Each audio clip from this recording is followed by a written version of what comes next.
The broadcast is now starting. All attendees are in listen-only mode. Hello, everyone. Welcome to this 8th webinar on the secret teachings of all ages by Manly P. Hall. This and all subsequent webinars will be available on makara.us under its own subheading as shown here. We finished last month knee-deep in all things Druid, including their gods, both indigenous and Roman, their spiritual practices, the three divisions of Druid, Ovate, Bard, and Druid, and speculative analysis on some of the Druidic objects found, like the Iodine Moran, pictured around the neck of the High Druid. In fact, we had quite an animated conversation about this item. So with that, let's pick up where we left off last month. And can we get a reader for this paragraph, this next paragraph? I am reading. Okay. Before a candidate was entrusted with the secret doctrines of the Druids, he was bound by a vow of secrecy. These doctrines were imparted only in the depths of forests and in the darkness of caves. In these places, far from the haunts of men, the neophyte was instructed concerning the creation of the universe, the personalities of the gods, the laws of nature, the secrets of occult medicine, the mysteries of the celestial bodies, and the rudiments of magic and sorcery. The Druids had a great number of feast days. The new and full moon and the 6th day of the moon were sacred periods. It is believed that initiations took place only at the 2 solstices and the 2 equinoxes. At dawn of the 25th day of December, the birth of the sun god was celebrated. Thanks, Michael. So any thoughts or questions about this paragraph? Let's take a look at a neophyte Druid's program of studies. First, Druid cosmogony. Can we get a reader for this, please? Okay, I'm going to go ahead and read this one. The doctrine of the harmony of the spheres, as held by Pythagoras, was also held by the Druids of Ireland. And it is remarkable that the word Pythagoras signifies literally in Welsh explication of the universe or cosmogony, from the verb pythagore, to explain the system of the universe. The following is the account given by the Reverend Dr. Collier of the opinions of Pythagoras, whom he makes to say, God is neither the object of sense nor subject to passion, but invisible, only intelligible, and supremely intelligent. In his body, he is like the light, and in his soul, he resembles truth. He is the universal spirit that pervades and diffuseth itself over all nature. All things receive their life from him. There is but one God, who is not, as some are apt to imagine, seated above the world, beyond the orb of the universe, but being himself all in all, he sees all the beings that fill his immensity, the only principle, the light of heaven, the Father of all. He produces everything. He orders and disposes everything. He is the reason, the life, and the motion of all beings. Thanks, BL. Of course, because the Druids wrote nothing down, the idea that they envisioned cosmogony as did Pythagoras is only an informed opinion, but it is an opinion held by many historians. There's some evidence that the Pythagoreans doctrine made its way into ancient Celtic society. And then there's that Irish verb, Pythagore, which means to study cosmogony. So here's some additional info on Druidic cosmology. Can we get a reader for this, please? Yes, Karen, can you read that for us, please? Sure. The Druids taught the doctrine of one supreme being, a future state of rewards and punishments, the immortality of the soul, and a metempsychosis. It was a maxim with them that water was the first principle of all things and existed before the creation of unsullied purity, which seems a contradiction to their other doctrine that day, which seems a contradiction to their other doctrine that day was the offspring of night, because night or chaos was in existence before day was created. They taught that time was only an intercepted fragment of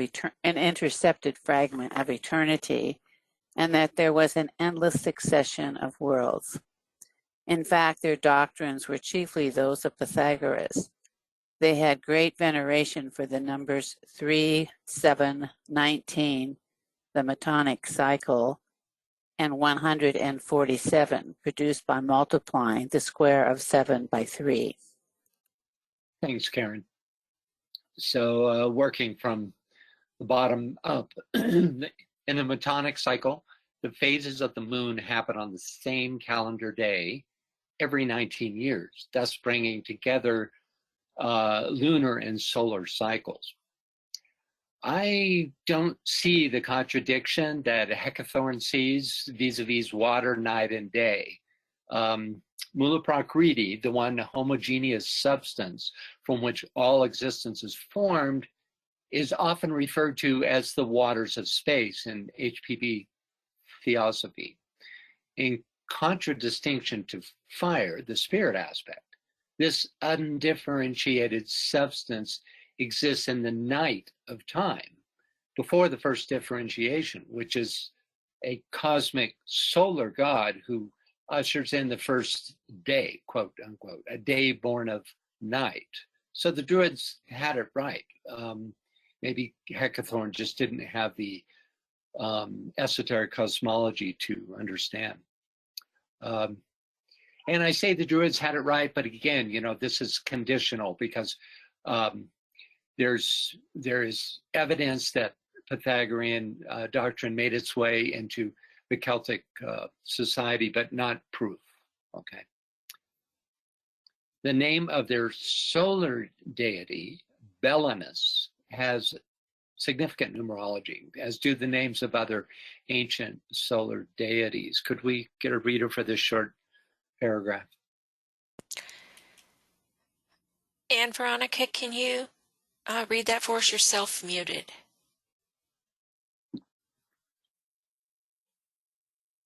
You're still. Can you hear me? Yes. Yes. Hello. Yes. Certain it is that the mystical names of the sun, Ebrex, Belenus, and Erekoel, the derivation of which have so puzzled etymologists, are no more than words formed of numerals, making up the number of days in a year. Thank you. Also, Celtic/Druidic esoteric designs depicting, for example, before I go on, everybody get the concept here that these don't come from an etymological, let's say, they're not derived from past usage of words, that they were conceived so that their components, their letters, added up to the solar cycle of 365. So that's what's being said here, and that's not only true of the Druidic Belenus, but also of Abraxas, which was extant around the Mediterranean. So that's the point there. Okay, where was I here? Also, Celtic/Druidic esoteric designs depicting, for example, the unifying principle demonstrating through 3, 4, and 5-fold figures, as shown here, suggest a deeply esoteric philosophy. Since the Druidic mystery school left no written records, these figures probably give us the most in-depth look into their philosophy available, if you accept that they do come from the Druids, which is quite possible. For this reason, I want to take a few moments to analyze a couple of these figures. If you don't like sacred geometry, good time for a cup of coffee. In the upper left, we have 3 interconnected half circles forming a triune figure interpenetrated by a circle. Everybody see this? 3 interconnected half circles forming a triune or triple figure, which is interpenetrated by a circle. A half circle tacitly indicates the circle's diameter, thus suggesting the feminine second logos, the noumenon of matter. This gives us our primary duality, Purusha and Prakriti, spirit, symbolized by the circle, and matter, symbolized by that circle's diameter. The relation between these two is an irrational, actually I prefer the term super-rational, number called pi, which holds within it the activating principle of manifestation, to wit, stanza 5, verse 6 of the Secret Doctrine tells us, the Lapika circumscribed the triangle, the first one, the cube, the second one, and the pentacle within the egg. Sounds like gibberish until we translate the text into numbers, which gives us 3.1415, which is, of course, pi, the relationship of the diameter to its encompassing circle, represented in this verse by the term egg, from which all manifest. Using half circles, which demonstrate pi, to imply a triangle does 2 things. First, it links the second aspect of deity to the third, providing a transition from the noumenal diameter to the actively creative triangle. And second, the circular quality of these half circles suggests that this trinity is of the same nature as the circular unity from which it emerges. It's not something you'll get with just a regular triangle. This trinity is brought into being by pi, the superrational function of the diameter. Thus, and get ready for a very profound formula, 1 plus 2 equals 3. 1, the circle, plus 2, the influence of the diameter functioning as the superrational pi equals 3, the trinity in manifestation. Mathematically simple, but philosophically profound. Macrocosmically, and this is a critical tenet in the subject of the first 3 stanzas of the Secret Doctrine, the connection between circle and triangle is only implied, as illustrated by this figure. For the unmanifest remains forever untouched and unchanged by the reflection that periodically arises from it. Everybody see that? That the circle, even though it interpenetrates the triangle, it doesn't directly connect to it, as does the triune figure. It follows then that this figure contrasts 2 types of motion: the circular motion of pure being, a motion which is life itself, and the continuously changing but ultimately cyclic motion that characterizes the, quote, threefold one, universal mind in Manvantaric expression. In musical terms, the circle represents the note or sound of life itself, whereas the triangle represents the root, third, and fifth of the manifest chord of creation, which reflects into outer existence, the silence, because unmanifest, yet all-pervasive sound. Silent sound. We've heard that as the voice of the silence. Microcosmically, this figure gives us an implied up-pointing triangle, which could be seen as representing the spiritual triad interpenetrated by the circular monad. Notice that this triad of half circles creates a second down-pointing triangle at the very center of the figure, which could be seen as representing the soul. As we know, both the spiritual triad and the soul are downward extensions. The triad is an expression of the monad, whose circle interpenetrates its three aspects, and the soul, whose parameters are, as here illustrated, are literally formed from the three aspects of the spiritual triad, is a downward or outward extension of that triad. So for us aspiring types, this figure could be used as a mandala representing our soul and monad, our higher aspects, and illustrating the energies that connect and unify them. One last thought.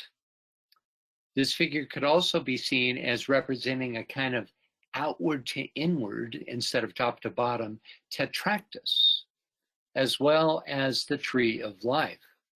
In the latter instance, the higher trinity of Kether, Chokmah, and Binah, represented by Roman numerals, contain within their expression, instead of being arrayed beneath them, all of manifestation.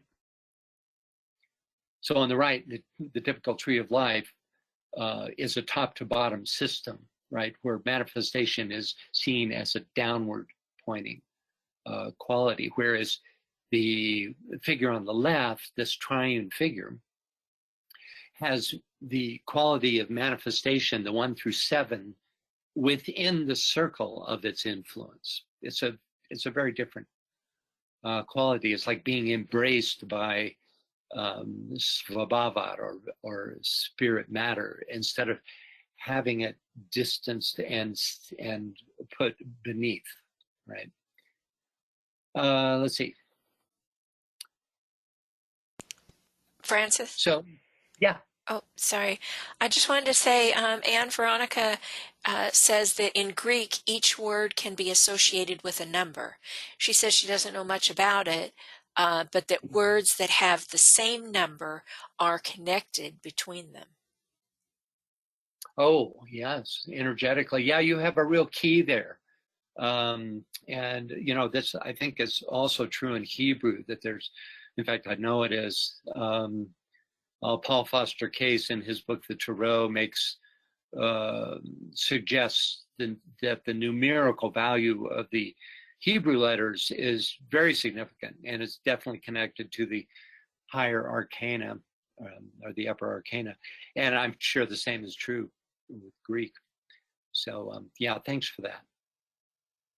So in conclusion, not only do we have illustrated in this figure the 1, that's the circle, the 2, the diameter, and the 3, the triune figure, but also the 3 and the 7, giving us the 10 of manifestation. There's more here, but I'd like to open it up to your thoughts or questions before we go on. Anybody have any thoughts about this? Usually this group is very much stimulated by imagery. Okay, well, let's hear if and when you didn't give him enough time. I didn't. You're right. Go ahead, Martha. Oh, Francis, this is so exciting. If I can speak for your participants, we're just steeped in many, many, many different thoughts. This is a basic question. In the ordinary numerology, where numerologists tell us our names and our numbers and all that sort of thing, Is it in any way related to what what we're learning here in terms of Blavatsky's grasp of deep tradition going back to the Druids? Are they connected, or is it just a kind of card game? No, I think they're connected. Short answer. You know, I think I would have been much more interested in math back in the day, you know, like I'm talking about third grade, when I started glazing over, you know, because mainly not because of any intellectual capacity, be that as it may, but just, you know, I couldn't get past the so what quality. Yes. But when you link subjective content to number, it opens up a completely new field of understanding. And of course, DK is just, his teachings are full of numerical significance, right? I mean, the three principles, the 7 rays, they all have very specific meanings. And more importantly, in a way, is that there's a cross references between all these systems that carry the same numbers. So, you know, the 4th ray and the 4th kingdom, for instance, are deeply bound, as you know. So that's you start with that premise, and then you work inside this the mystery of numbers to determine specific meaning, which is what I've done here, right? And that's what significantly such systems as the Tetractys, which according to the Pythagoreans was the key to all existence. You know, that was it. That's all you needed. That was the book, right? And the Kabbalah, at least the esoteric Kabbalah, has much the same idea about the tree of life, and the systems are deeply related, right? So yeah, and the numerology of your name is very significant. You know, you know, for instance, 2 numbers that I've for many years had a deep resonance with, and I've had experiences that tied me to these 2 numbers. I mean, some of them really almost freaky experiences. And I'm not alone in this. I've talked to other people who've had this. And those 2 numbers for me are 17 and 51, which is 3 times 17, you know. And then, you know, many years later, I found out that my birth name added up to 51, right? So it's just, there's something in you know, imprinting and intrinsic about a name, and certainly the numerology of that name. You know, so you have to figure that out for yourself. You know, what that might be, but esoteric studies is the best tool to do that with. So. Thank you very much. Thank you. Yeah, you're very welcome. And Anything then else? yes, we do. Good. Lynn says, or she observes, 2, 4, 6 areas are so much smaller in size compared with the hard 1, 3, 5, 7. Does that have any symbolism? Okay. First of all, a disclaimer. This is my numbering. Now, the Roman numerals I took from the way DK numbers the triangles in the cosmic physical plane charts, right? He always starts with 1 at the top, 2 to the right, and then 3 to the left. Isn't that your memory, BL, how he does it? Yes. Right. So that's where I got with that. Then the rest of it, in a sense, is up for grabs. I thought about putting 1 in the middle, but then that would mean that either 7 or 4 would go at the top, right under Roman numeral 1, and that didn't seem right, you know. So I just decided to go clockwise, 1, 2, 3, 4, 5, 6, and 7 in the middle. There's nothing informed about that, except for, you know, my choice. I could have And the reason I did the clockwise is for the same reason that DK, or because I should say, DK goes where he places his 1, 2, and 3. So I just chose that. Now there would be an argument for going the opposite direction. You know, you could go 2 could be where the 6 is, 3 where the 5 is, and 4 at the bottom. Now there's another argument for 4 at the bottom. You know when you're talking about the sequence of globes, in which case you really would reverse the 2 and the 6 and the 3 and the 5, you know, where 4 would then be at the bottom, the one physical globe, but 5 would then be on the right side, you know. So there is no right way. This is a matrix, this triune with this circle, you know, that has many applications. That's what makes it profound. So if you were going to use it as a descriptor, for instance, of globes and rounds and chains, well, what I do is reverse the 2 and the 6 and the 3 and the 5. You know, I probably would do that if I'd have thought of it, right? So it's not carved in stone, you know, exactly where those are. However, if the 2 and the 6 and the 3 and the 5 were reversed, it wouldn't change what you just said, that the 2, 4, and 6 would be the even numbers, and the 1, 3, 5, and 7, I mean the small areas, and the 1, 3, 5, and 7, the larger areas. But I can't assign any particular significance to that. I wouldn't, you know, I don't see, for instance, that those are lesser cycles, you know, in any way. So I couldn't follow it up in that way. But this is how you play around with these things, right? It's in a way more important that you realize that this is a movable feast and that you can play with these. Maybe the most important thing, I should start here, is to recognize the deep import of a figure such as this, and its terrific possibilities for being a symbol, right? For profound ideas. You know, DK says a symbol maps or is the form of some profound idea, right?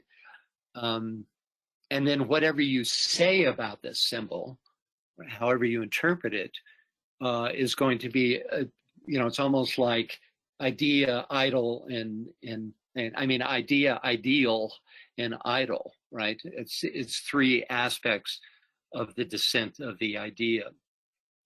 So, but yeah, I really recommend that you think about symbols. Let's go back to actually, when we go on, we can see the 4 symbols that I chose out of all the many Celtic symbols. Every one of these has some profound implications, and I talk a little bit about this one in the lower left coming up.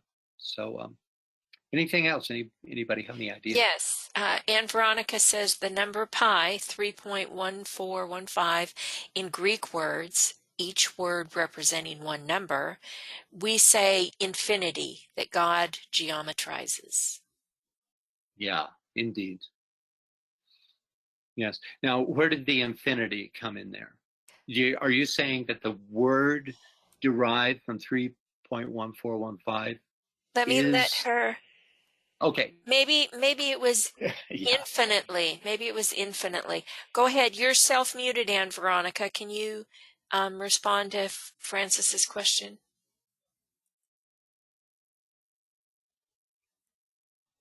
My question really is. Hello? Hi, Veronica. Yeah. Hello? My question. Hi. We can hear you. Well, in Greek words, we say ai, o Theos, omegas geometry.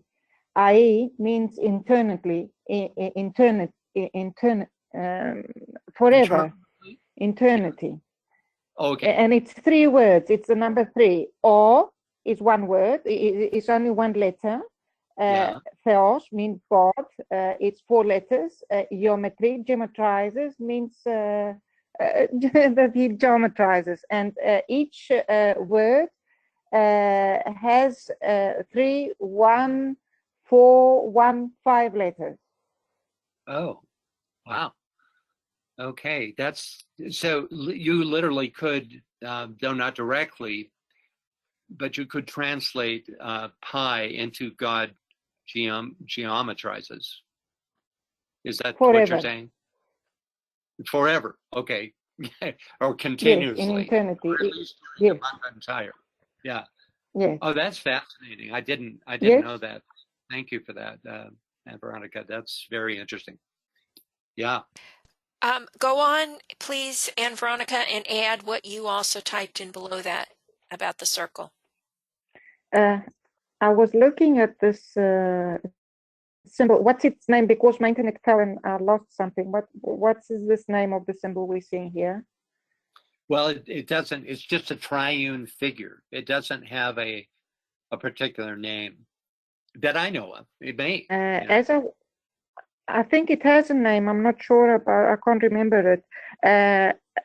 As I was looking at it, I was trying to see it 3-dimensionally, and I saw that the circle, it's as if it's keeping them locked, blocking them from expanding 3-dimensionally. Oh yeah, that's I don't know if that if it gives any meaning to what we're all talking about, but it gives me it's as if let me say that when you are in a manifestation, all these come locked together. Uh-huh. Yeah, my interpretation of that would be that there's a kind of Escher drawing quality to this, in that the circle is being pure spirit is inherently non-dimensional.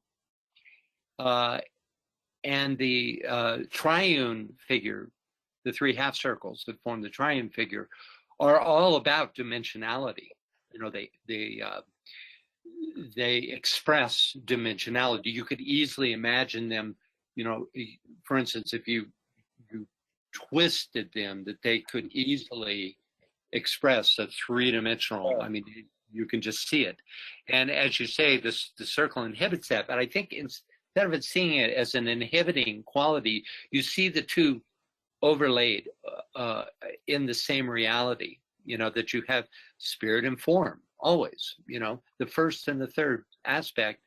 But the beauty of this figure is the quality of pi, that half circle. You know, if you just had a triangle and a circle, you know, you could create this figure as a triangle and a circle, but you wouldn't have that, you could say, connective tissue that is created by the half circle, which implies pi, right? So, yes, thank you, Deborah. That's very nice, thank you. Yeah. Anyone else? Any comments about this? That's all I see at the time. Okay, let's move on to this. Let's see where I am in my notes. Okay, the bottom left figure, and here I'll be brief, depicts a kind of philosophical, not geometric, squaring of the circle, which is just a way of describing the interpenetration of spirit and matter. It could be seen as the next involutional stage of the figure that we just analyzed, because its circle is really 2 half circles, creating an invisible diameter from which merges the cross, first indicating the third logos. That's the symbol of third logos, a cross and a circle, also the symbol of the earth, but it's not an X as it is here. But then when extended beyond the circle, the cross becomes the X of matter, right? Notice that unlike in the left figure, the line is continuous, thus making this figure a candidate for representing Svabhavad. For those of you who have been following the secret doctrine, which is manvantaric, spirit and matter as two aspects of the same being. Svabhava unifies those two aspects, as does this figure. Given a choice between the two, I think the one on the left is much more profound. Every part of that figure is relevant to its meaning, whatever meaning you may derive from it, and it could be applied on many different levels. Whereas on the one on the left, you almost feel like those little half circles that connect the X to the diameter. It's like, you know, if this is really a pure symbol, well, what are those? Why are they? Is it just to connect them? You know, it's those kind of questions you have to ask when evaluating the potency of a symbol. So, okay. Anyway, And that's one. Yeah. sorry, we have a comment from Karsten. He says by that numbering that you lose the balance in the tree of life.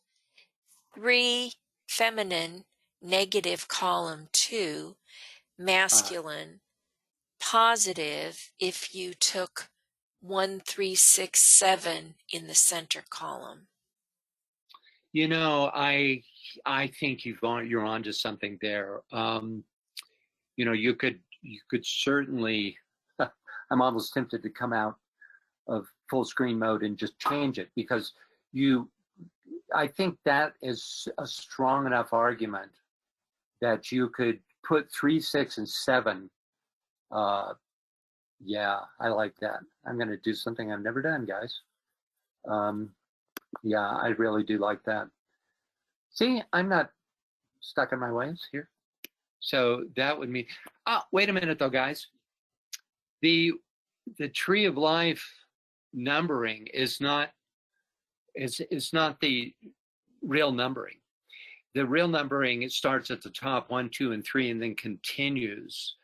4 on the right, 5 would be where the 1 is, 6 down here, 7 here, 8 and 9. I believe that's the real numbering.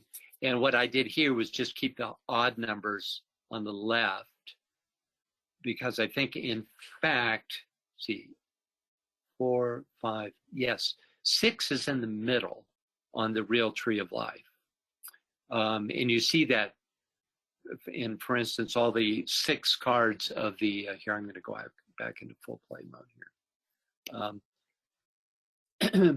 6 is in the lesser arcana, is always the most propitious of that suit, like the 6 of Cups, etc.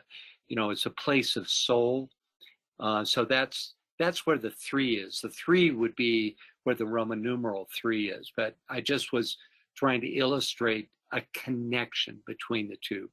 This is, in other words, completely unorthodox, unauthorized, and, you know, if there were thought police, I might even be thrown in jail. Who knows? But anyway, so yeah, your point is well taken. It does throw off that balance when looked at from that perspective, which is why it's a movable feast. You're in your thinking. I'm sorry, who was that? Carson? Was that who it was? Yes. Yeah. Yeah, in that thinking, you were using a different set of interpretive rules for this figure, which is absolutely appropriate. In fact, that's what makes it interesting. There isn't just one way to do this. And that's not to make it all fuzzy logic. It's just to show the numinal quality of the matrix that is this figure. So, okay, now moving on. Okay, stop right there. Okay, and Veronica says the second symbol, it really looks like the spirit is crucified in matter. Yeah, I see what you mean. Yeah, it's like pinned. There's that sense of being pinned by it. Yeah.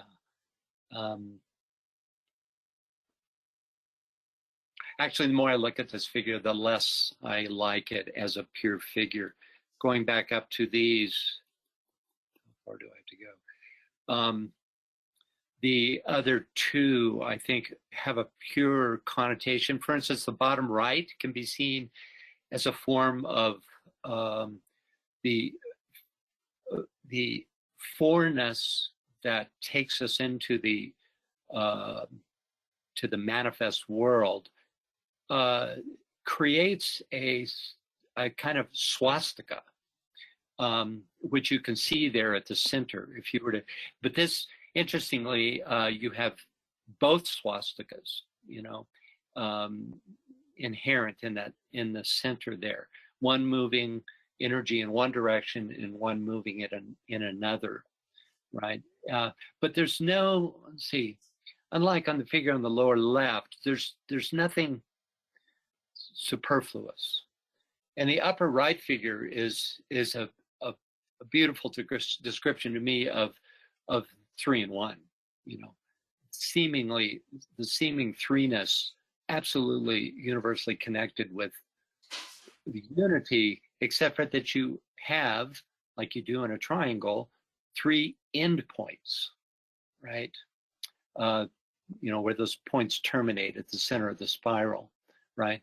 But that spiral also insinuates a furthering, a continuing of that spiral, that it continues inward, right? So, yeah, just also that figure has the additional status of having been carved in the Druidical subterranean grotto. We've either come to it or will come to it. I think we're still to come to it. You'll have a picture of that. Yeah, you were going to say something, Bill? Oops, yep, sorry. Joe says the bottom left can also be seen as above, so below. Could you describe more why that would be true? Joe, go ahead. I mean, I don't have the best audio environment. If you look at it, it's just it's like a reflection. Yeah, the upper reflecting to the lower. Yeah, that's very good. Yeah. Yeah, and you have that on both the bottom figures, but not on the 2 top figures. So yeah, and you have that, I think it's accentuated on the one on the lower left because of the fact that the break in the circle, suggesting a reflection, you know, certainly of the circle, right? Yeah, that's interesting. I guess my problem lies with those little connecting lines. They seem not inherent, but added in order to create a continuous flow. But, you know, if you all can come up with, you know, a philosophical purpose for those connecting lines, I'd love to hear it. Remember that it's the process of evaluation that's just as important as any conclusions you might come up with. Because you can bet that if Dewal Kuhl was here, he would come up with different conclusions, or at least expanded. I think it's reminiscent of, you know, in the blue books, the triangles, the 2 triangles that are connected by the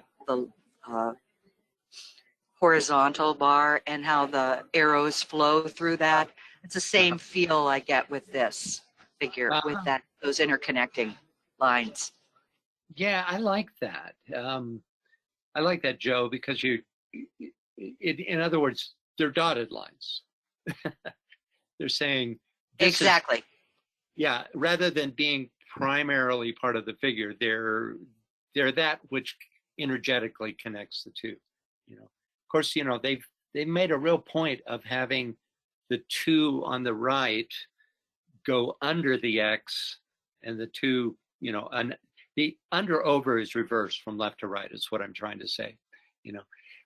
And that's the thing we didn't even talk about, you know, what's the meaning of the under over? And we're not going to get into it because we have this webinar we have to do. But, you know, if you like this stuff, folks, I recommend taking a look at my 25 webinars on sacred geometry, which it's kind of like an Uber Sesame Street. We count from 1 to 12, but it takes us 25 webinars to do it, right? So take a look. If this is particularly exciting to you, we do some cool stuff in there. Yeah. So I think this is all enough to show that there's the profound nature of these Celtic figures, which, since the Druidic order was the source of the philosophical and intellectual leaders of the Celts to whom these figures are attributed, it's at least possible that they are mute explications of Druidic philosophy. Of course, you know, we'll never be able to go further than that, but it's, you know, certainly this figure on the left is a profound Celtic concept, right? Whatever it was intended to mean by them. We don't have specificity, but we definitely have quality indicated. Yeah. Jonathan says the shape made in between or space in between are sets of 3, but the center is singular. The top half reminds me of the hat or the cap that the Pope wears. And he says he's speaking of the first symbol. Yes, of course you are. Yeah. Yeah, interesting. You know, the mitre, right, which is a broken arc. You know, they somewhere around the 12th, 11th, 10th, wait a minute. In the 10th century, all the cathedrals had a rounded arc top, and then somewhere around the 12th century they broke it. They broke it like these half circles are broken. Now, that I've never looked into the specific nature of the geometry of. Do you know what I'm talking about? They have. It's called. What's it called? It's a certain. Martha, I bet you remember. There's a name of the arch that appears in the later cathedrals, and it has this broken top quality, like the figure on the left. Anyway, there may be some, and that's the mitre always seemed to me that a reflection of that arch, or that arc. Okay, let's see. Get past this. Let's get back to the text. As to the secrets of occult matter, we're just working our way through what the Druidic curriculum was for becoming a Druid. As to the secrets of occult medicine, mistletoe was not the only plant that was revered by the Druids. Could we get a reader for this? Lynn, can you read that for us, please? Yes. The Druids are said to have been much addicted to the study of the qualities of vegetables, plants, and herbs. Vervain was amongst their greatest favorites. They used it in casting lots and foretelling future events. They used it to anoint persons, to prevent fevers, etc. But it was to be gathered with certain ceremonies and at certain seasons of the year. The salago, a kind of hedge hyssop resembling the savine, and the samalas, or marshwort, or the round-leaf water pimpernel, were also supposed to have supernatural powers to prevent evils and cure diseases, and were gathered at particular times with great ceremonies. Thanks, Lynn. So the Druids were well acquainted with the magical as well as the medicinal properties of plants, but it was the enguinum, or serpent's egg, that was particularly prized, really prized above all else, for its magical properties. Could we get a reader for this section? Scott, can you read that for us, please? Mm-hmm. The Druids venerated the serpent of Genesis, by whom they denied that sin was brought into the world, maintaining that it was a personification of the good principle, who instructed Eve in all the learning of the world which has descended to us. The anguinum, or serpent's egg, was a congeries of small snakes rolled together and encrusted with a shell, formed by the saliva and viscous gum, froth, or sweat of the mother serpent. The Druids say that this egg is tossed in the air by the hissing of its dame, and that before it falls again to the earth, it should be received in the sagas, lest it be defiled. The person who was to carry off the egg must make the best of his way on horseback, for the serpent pursues this ravisher of his young ones, even to the brink of the next river. They also pretend that this egg is to be taken off from its dame only at one particular time of the moon. For getting the better of their adversaries of any kind in any kind of dispute, in introducing them to the friendship of great men, they think nothing equal to the Anguinium. Thanks, Scott. Yeah, this is quite a phenomenon, isn't it? You have to wonder how much of this is pure fable. I love the little illustration there on the left. This guy catching an anguinem in his sagum. Said it? Yeah, sagus. And then jumping on his horse and riding like crazy because these serpents, who I guess are as fast as horses, ? Are going to pursue him to the next river. I just love it, right?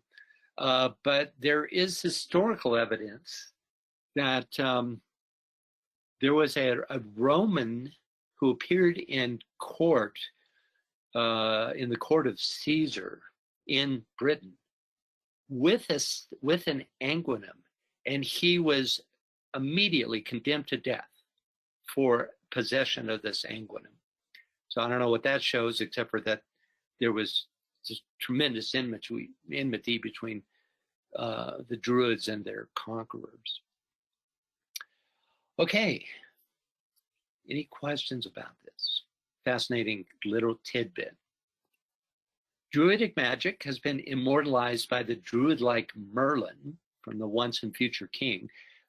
But let's take a look at an account of Taliesin, an actual 6th century bardic magician. Could we get a reader for this? Martha, can you read that for us? You're self-muted.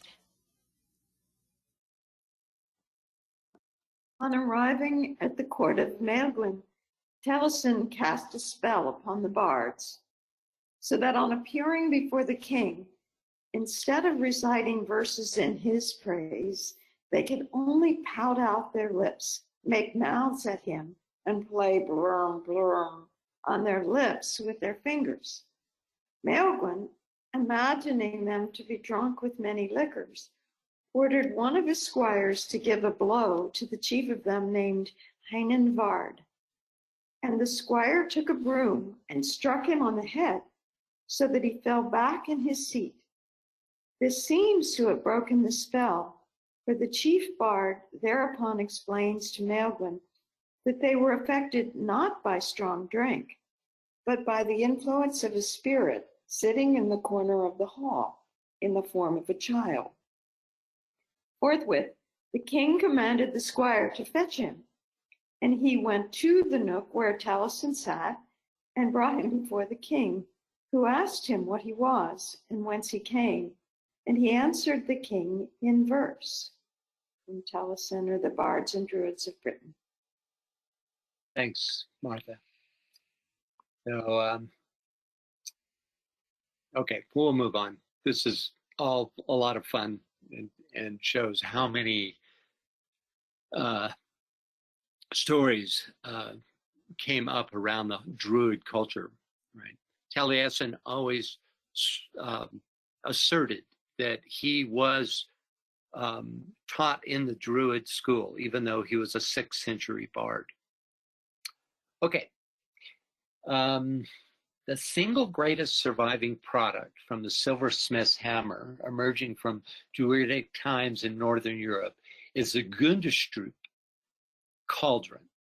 Of course, there's no accompanying commentary, but to my mind, the central figure in this panel from the cauldron looks like an entranced magician surrounded by the spirits of creatures from unseen realms.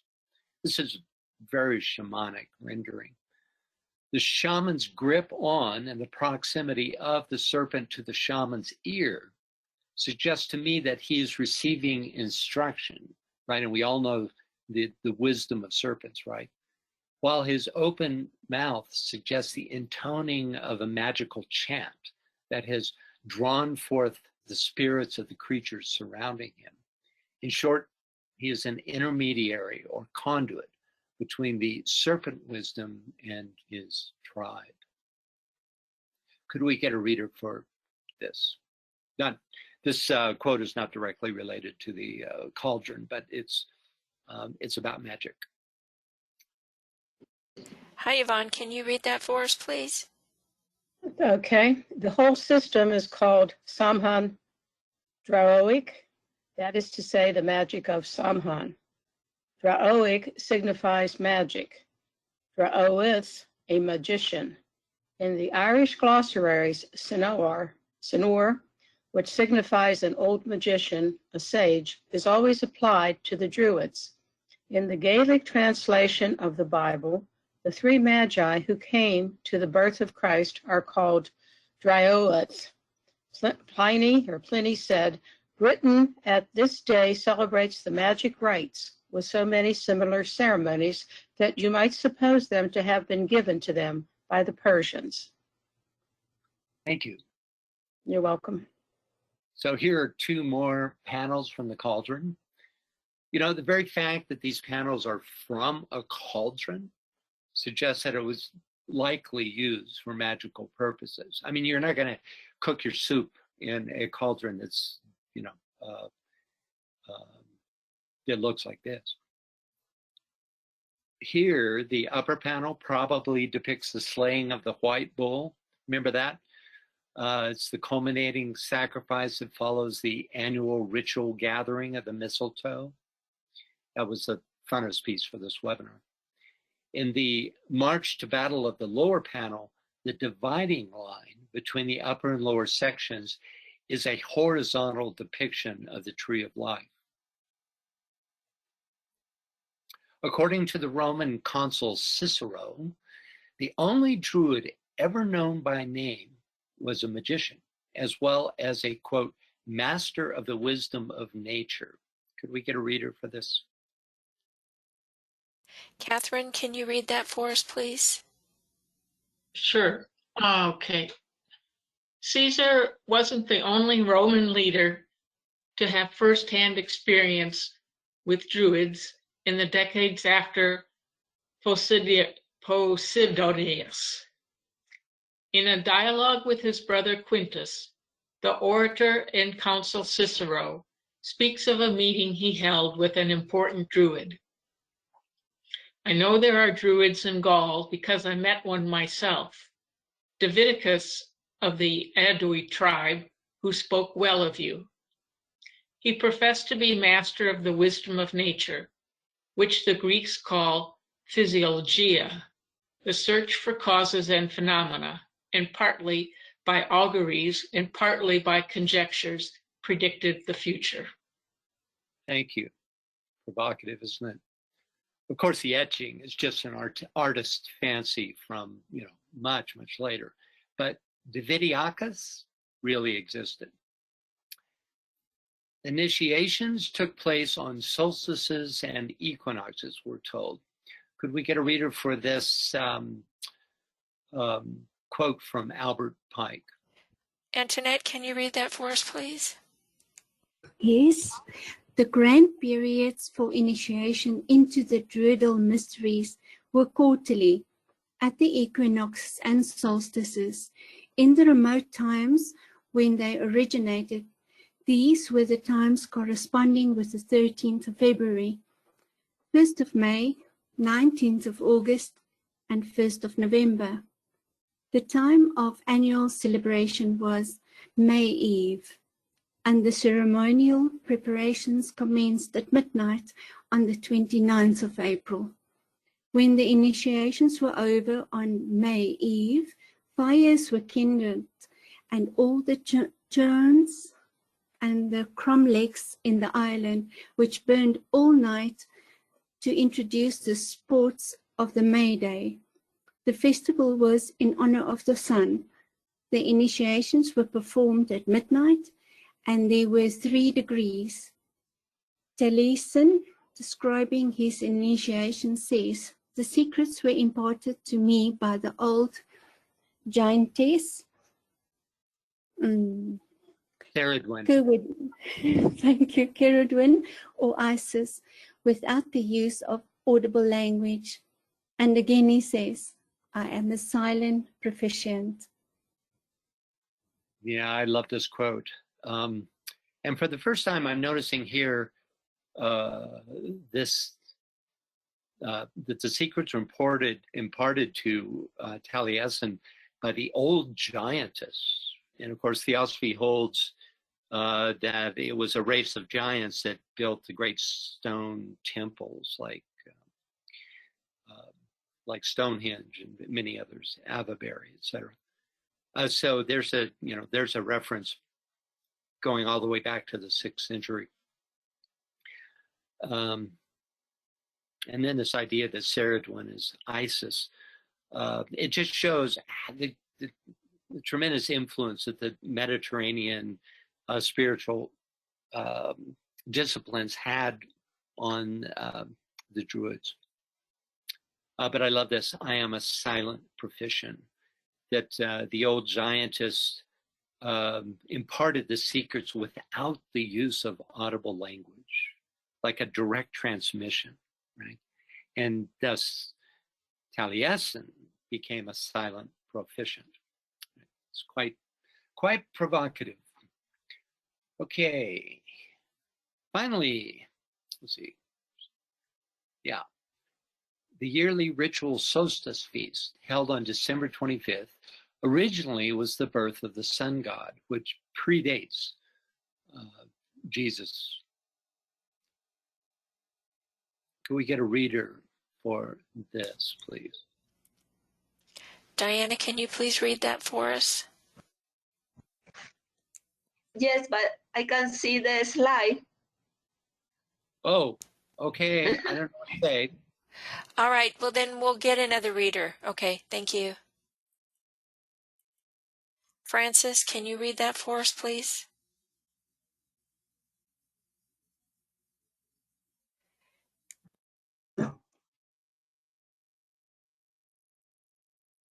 Karen, can you? On the 25th of December, at the first moment of the day throughout all the ancient world, the birthday of the god Sol was celebrated. This was the moment when, after the winter solstice, at the lowest point of his degradation below our hemisphere, Sol began to increase and gradually to ascend. At this moment, in all the ancient religions, his birth was kept, from India to the Ultima Thule, a mysterious island north of Britain. These ceremonies partook of the same character. Everywhere the god was feigned to be born, and his festival was celebrated with great rejoicings. The Druids called Sol Lord. This was enough for them. Everything which related to this Lord they seized on. Their monasteries, many of them built before the Christian era, had from time immemorial been dedicated to the god Sol, and the rites of this Lord became, after long and bloody feuds between different Celtic tribes, spliced into and amalgamated with Christianity. Thus was the 25th of December, the heathen festival of the god Sol, selected as the birthday of Christ, and the Druidical festivals of the winter solstice became a Christian rite. Thanks, Karen. So we have a little peek. It's not a sure thing, but we have a little peek into this idea of the cosmic, or at least systemic, reason for the 25th of December being chosen universally, right? As this birthday of the god Sol, right? He says here, this was a moment when, after the winter solstice and the lowest point of his degradation below our hemisphere, northern hemisphere, soul began to increase. So, you know, we know that the actual solstice is on the 21st of December, but there's this, it's like there's this gestation period here, these 4 days. And then he emerges from this lowest point of degradation. It's interesting. I mean, it's, you know, it's not mathematically correct. You know, he immediately, in very small increments, begins increasing. But I like this idea. It suggests some occult teaching here. Just points at it. It's the only thing I've ever seen, anyway. Okay.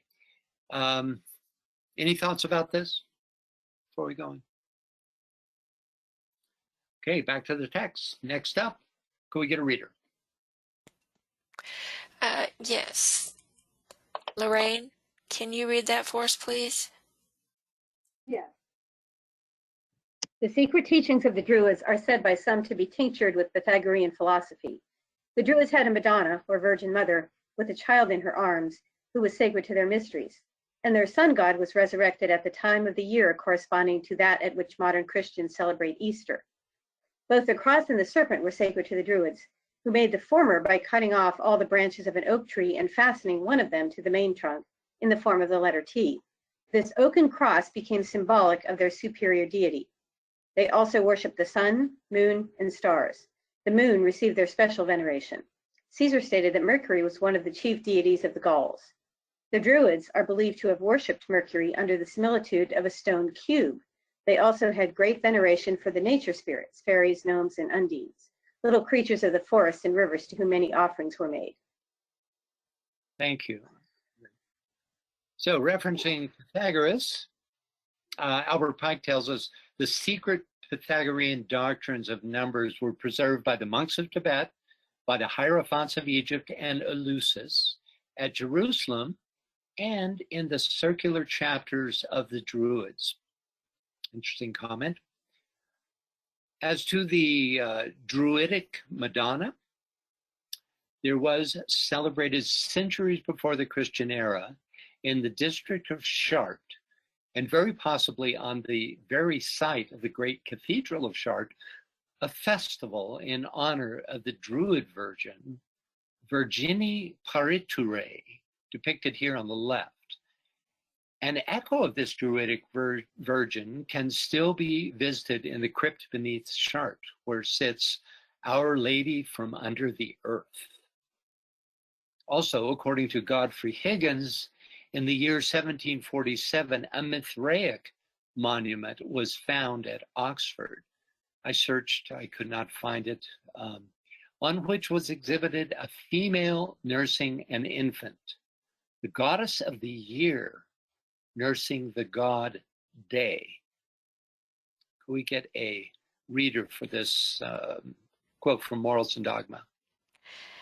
Michael, will you read that for us, please? The first Druids were the true children of the Magi, and their initiation came from Egypt and Chaldea, that is to say, from the pure sources of the primitive Kabbalah.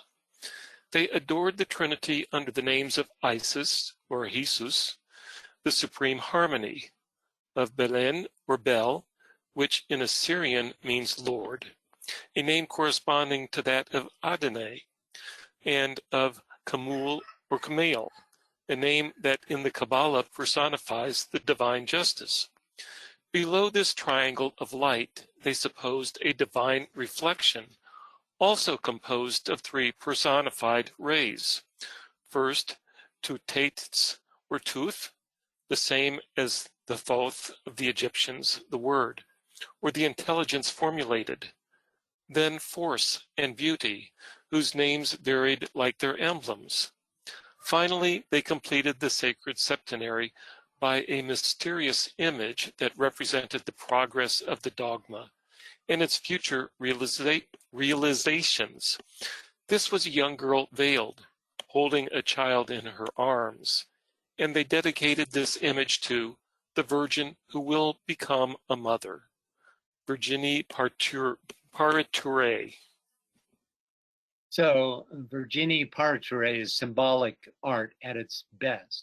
Mother Wisdom, or Sophia, holding the, quote, progress of the dogma and its future realizations.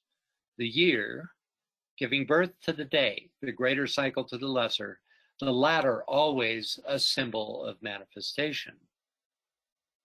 Of course, veneration of the cross predates Christianity and formed an especial significance among the Druids. It's often depicted in conjunction with the circle. We looked at this quote a couple of months ago, which describes the creation of a Tau cross using an oak tree and a cross member on which the names of Druidic deities were carved. Jesus, which is Isis, Taramis, Belinus, and Tau. Higgins tells us this Tau was the symbol of the Druidical Jupiter. It consisted of a great oak, deprived of all its branches, except only two large ones, which, though cut off and separated, were suspended from the top of its trunk like extended arms. By the way, Julius Caesar noted that even though Mercury was the dominant god in Druidism, at least a dominant Roman god, which I think makes it exoteric, he mentioned the importance of Jupiter to their teachings. This Tau cross survives in the form of the 12th major arcana of the Tarot, entitled The Hangman. Paul Foster Case says, the T-cross is a cross of living wood to symbolize the cosmic life and is shaped like the Hebrew letter Tav. And again, from Albert Pike, could we get a reader for this? And here, by the way, is where that triune figure that I showed earlier, see there on the left, is carved. Yes, a reader, please. Barbara, can you read that for us, please?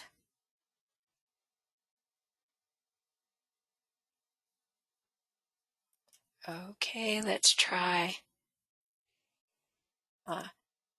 Catherine, can you read that? You're self-muted. I've unmuted you, but you're self-muted.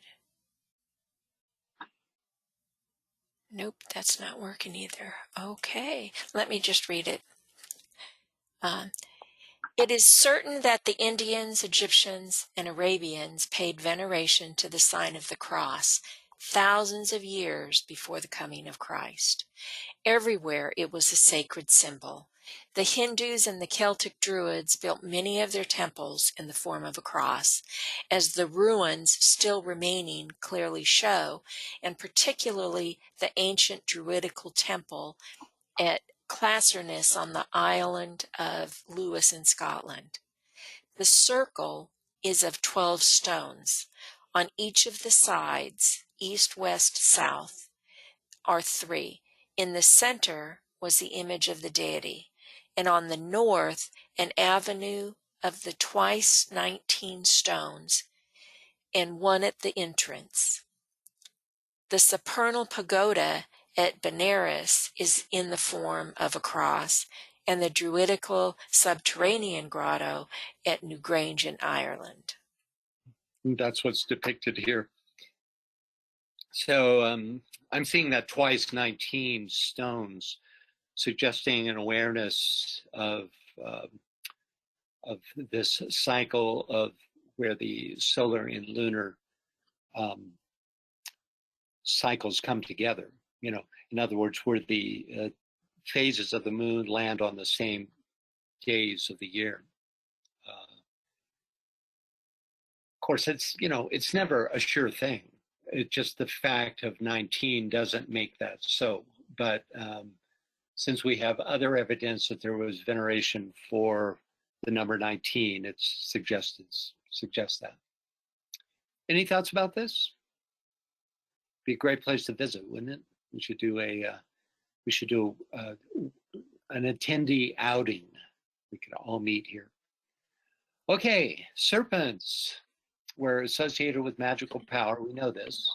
we read about the anguinum, or serpent's egg, but there was also the mythical pneumo, which is more like the Egyptian apophis. Can we get a reader for this? Sure. Lynn, can you read that for us? Prior to Catholicism, the Irish practiced a form of Celtic paganism similar to the Dogon religion. The serpent and fish-like alien Pneumo, who were most often referred to as the serpent by the Dogon elder Ogatomelie, appear all over Celtic Ireland. Okay, so, you know, as interesting as that piece of information is, I would say as important as that is the fact that it's another indication of how interpenetrated the Britain and Ireland were with spiritual concepts arising from around the Mediterranean. Right? I think it was a mix of indigenous, you know, remember the giantess that initiated Taliesin. That's, I think, indigenous to Britain, but then you have this pervasive other influence, like the verb Pythagore, you know. Also, the serpentine design of certain temples, like the one at Avebury, suggests that the ancient giant ancestors of the Druids also venerated the serpent. Can we get a reader for this? Trudy, can you read that for us, please? An infinity of learning has been displayed by Dr. Stuckley to prove that the Druids worshipped serpents. And I should suppose that everything which any one of the ancients had ever said upon the subject of serpent worship may be found in his book upon Avebury. I think the shape of that temple must satisfy anyone that they did pay it some kind of adoration. Dr. Borlase allowed that if the Druids had groves consecrated to Mithras, a god whose common symbol was a serpent, and temples in a serpentine form, they must have been worshippers of serpents. Thank you. Francis. Yeah, Michael.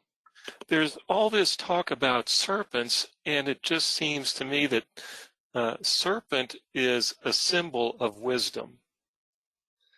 Always has been in ancient cultures. It's, you know, you could say it's also the external symbol of the dragon, right? And Right. That's where the connection comes, the dragon of wisdom. Yeah, good to be And reminded. it just seems that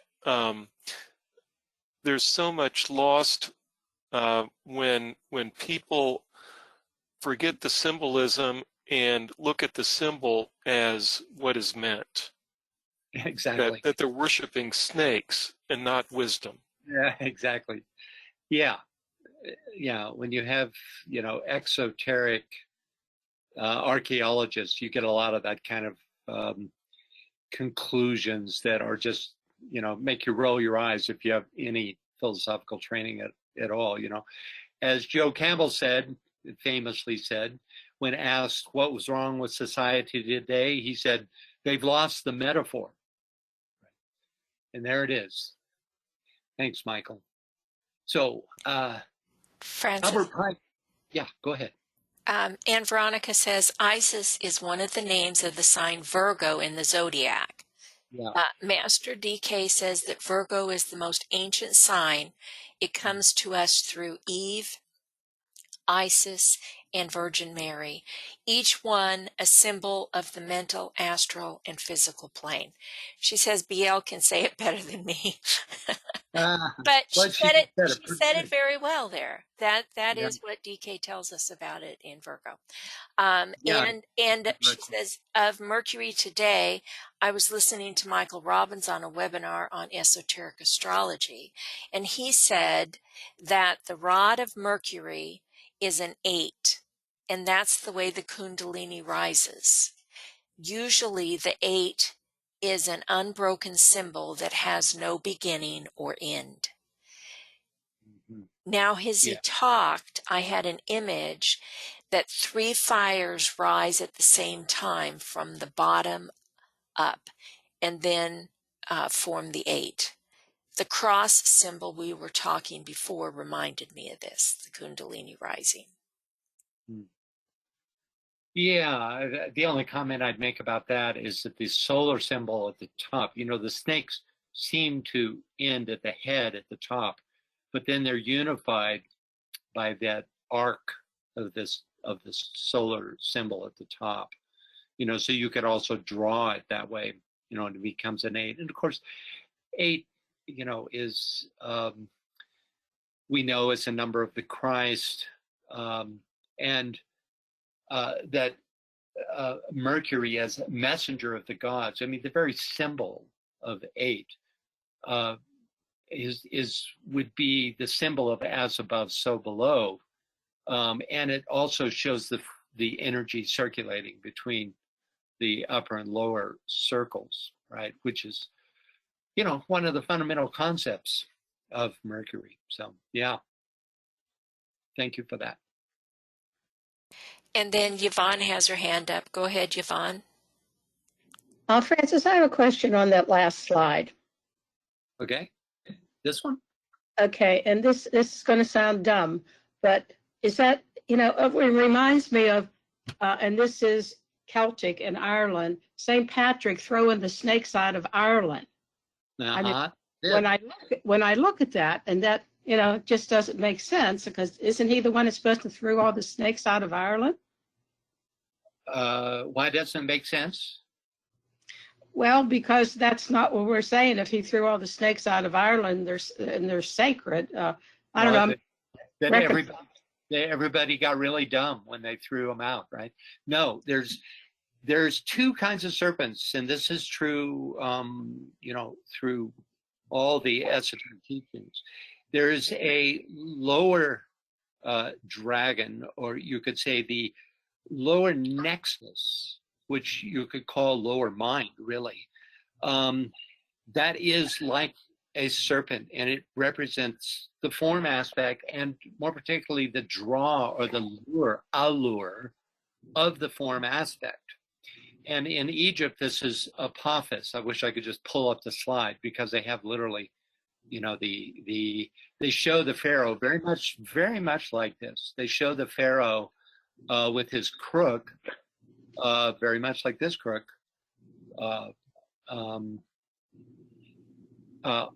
controlling this lower Apophis snake. And then there's the higher serpent wisdom, you know, which is, you know, for instance, in Egypt, it's demonstrated by the Uraeus that always appears as the third eye on the Pharaoh, right? And that's a different serpent altogether. So you have 2 things. And I think one distinction would be to see one as a dragon of wisdom. But, you know, we also have in Christianity the lower dragon, right? Which is really the same serpent. That's one that George went after, right? And all of that stuff is metaphor for control of your own lower nature, right? That's what this is. So when you drive all the serpents out of Ireland, well, good luck with that. If you can really pull that one off, that would be great. You know, but I'm sure it has some kind of esoteric connotation about Ireland as an entity itself. Francis? Yeah. I'm not sure how accurate this is or where I got it from, but I heard that St. Patrick driving the snakes out of Ireland equated to him driving the Druids out. Well, yeah. Because they were the represent. Yeah. Exactly. Like I said, I don't know how true or not. It would be it's a kind of combination of exo and esoteric, isn't it? I mean, it's the literal driving out of a people, so that's exoteric. But the fact, and you know, the Druids were known among, you know, for instance, all the nations bordering the Mediterranean, they were known as magicians and as, you know, to be wise as serpents, right? That's a magical term. And that was just part of their persona. So I'm sure that what you're saying is true, that it could have that, and it could be that that's what we're talking about here, right? Yeah, that was yeah. something okay, Scott's got his hand up, but I've got a couple of people here that had comments before I get to him, okay? Karsten says the 8 in the tree of life is also Mercury, which also is the Archangel Michael, which can reach all planes. Okay. Do you mean by that the 8th Sephiroth, or that there's a figure 8 that can be drawn in the tree of life? Yeah, the 8th Sephiroth. Yeah, okay. That represent Mercury, or if you talk in angels, that's the Archangel Michael. Okay. Yeah, thank you for that.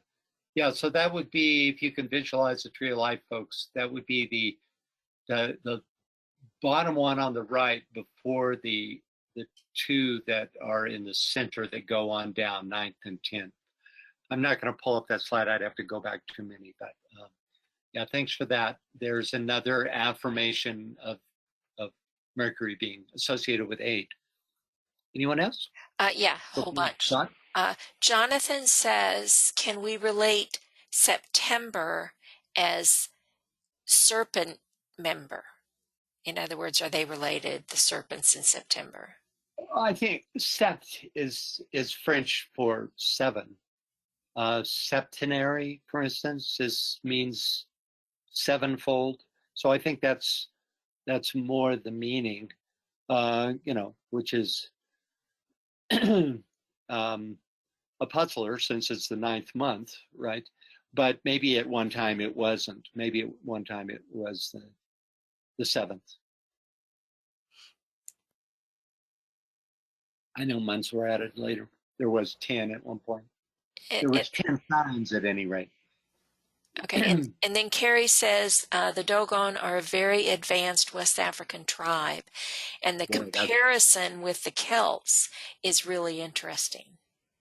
It is, isn't it? And, you know, if you think about it, they were a Mediterranean dwelling tribe. They were in northern Africa to the west of the Egyptians. I actually have a carved head mask that is from the Dogon. It's so beautiful and powerful.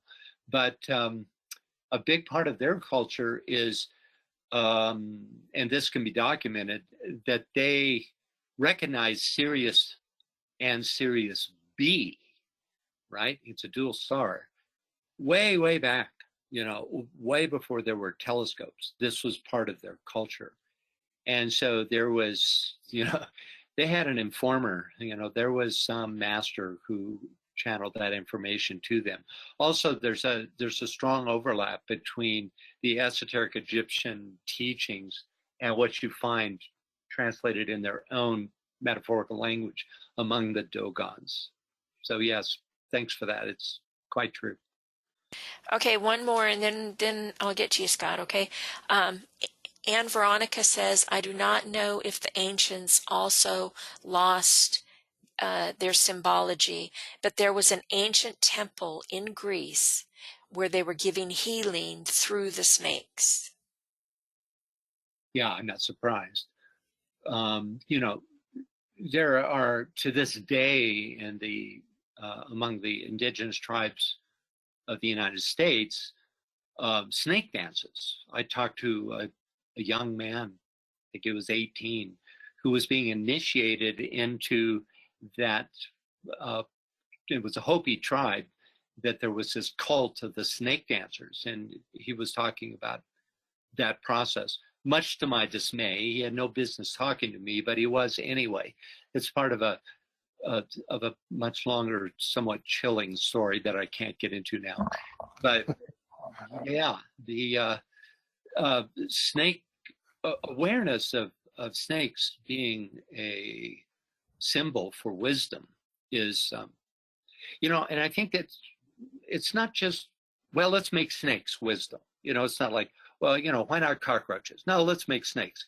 It's, part of it could be more direct than that. For instance, the snake venom can put you into it could also kill you, but it can put you into an altered state.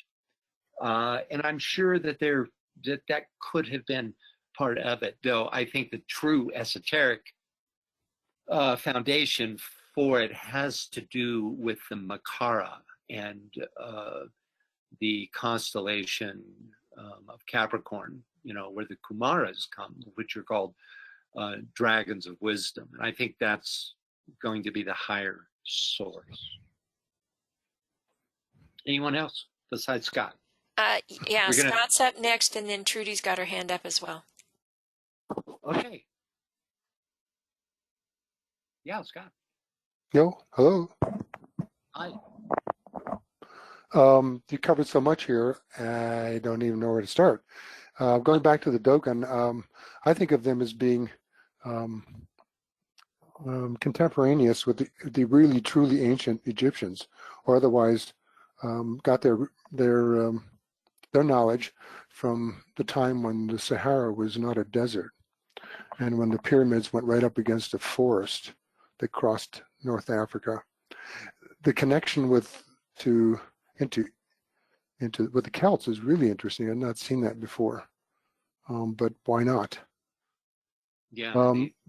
The depiction of the slide you have seems to me to be that, as what BL was saying, is St. Patrick, saint, and the Christian crook in his hand, staff, driving out the snakes, which esoterically, as you were suggesting, is the driving out of the Druid snakes, of wisdom, with Venus and Mercury going with them, ahead of them, indicating the sacredness of what's happening. This is Christianity.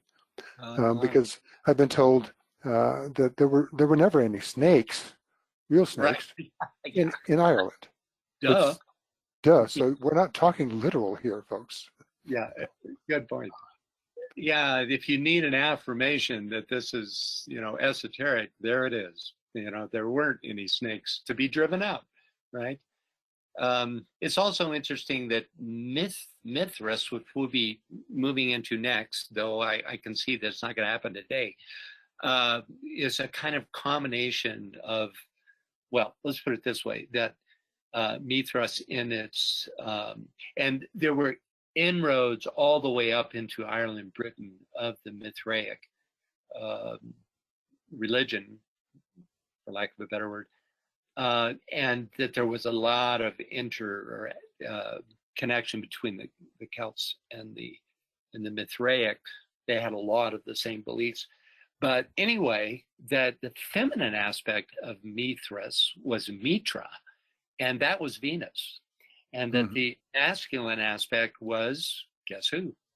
Mercury, right? There's strong connection between, he carried a torch. Well, we'll get to it. So that's just to say that, the ancient way, whether Mithras or Druids was being driven out by the new, quote, enlightened, unquote, Christian faith. Yeah, anything else, Scott? That's enough for right now. Yeah, you didn't want to make any comments about that triune figure, huh? Well, no, not right off. There were things we could talk about, but I passed on that. I didn't go into all the parts of it. It seemed to me that the arcs, the fact that that triune figure was one figure that created that curved triangle, and then the other figure was the circle. Right. It's fundamentally two separate entities there in this, and following it around as a clockwise form and a counterclockwise form. was interesting too. Particularly the one you had was split in the middle. The circle that was split in the middle, going that one with the X, going one was a clockwise form around half of it, and the other was counterclockwise.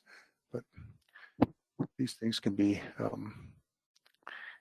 looked at it for some time and played with different ways. But I like this one. Surely seems to me to be a Greek philosopher. That's the look of like a Plato up there, Yes. driving out the snakes, and not done by any druid, that's for sure. Nope. Nope. No. Being one yourself, you wouldn't want to do that. Okay. Good. Thanks. All right. And Trudy has her hand up too. So, Trudy, go ahead, please. Yeah, I just wanted to say that the caduceus has two snakes, which is a healing symbol, has two snakes rising up by a staff.